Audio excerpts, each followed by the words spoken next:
Hello guys, today I'm gonna talk about the book The Giver, and my audience will be my classmates who read the book.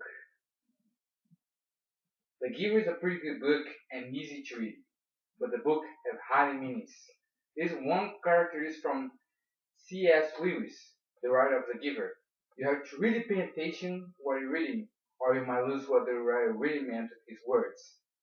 As you can see in the end of the book, when I read the first time, I didn't have any idea what the writer meant. Why Jonas did that suicide journey? If Jonas and Gabriel survived, or if the end was just a hallucination. This is what I would explain in this speech, what the author really meant in the end of the book, and I will show why Jonas did the journey, where if he survived or not.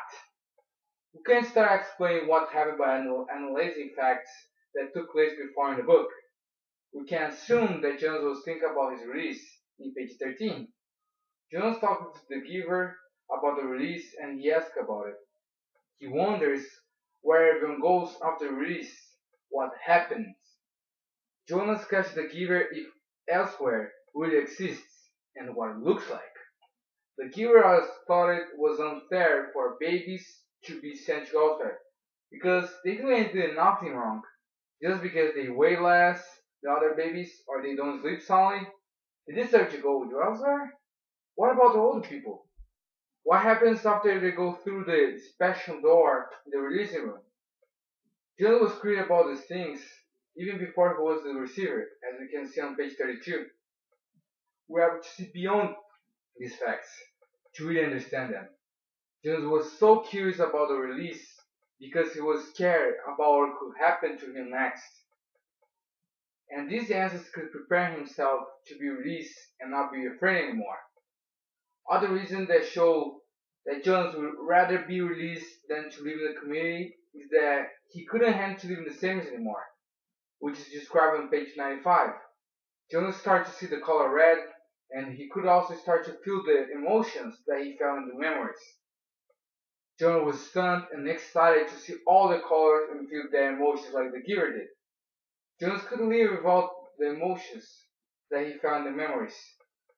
And he realized he couldn't be happy living in the sameness. But he also could ask for release because when he was nominated the receiver, one of the rules was that he couldn't ask for the one. So the only way to get off his nightmare would be doing this trip to see if he could change the community and make everyone see what he sees, feels like he feels. The final most notorious evidence would be how the book ended. When Jonas was lying down the mountain and got the green and red house, there was a Christmas scene. What's supposed to happen was that Jonas and Gabriel were pretty weak for the trip and Jonas didn't have any strength to keep going. They were pretty hungry and without food. This way they had to eat some berries from the forest, and no one had ever been in that forest. So how did they know that the fruit wasn't poison? If it was, Jonas in his last sight imagined his favorite memory, the slide down the hill, and the Kira's favorite memory, the house during Christmas time. Some people imagine their favorite memory when they're about to die, because they want to ignore the pain of the death, so their subconscious brings their best memory to the surface. So, in conclusion, what really happened was that Jonas and Gabriel died frozen the journey, and in the end of the book, the receiver was just hallucinating.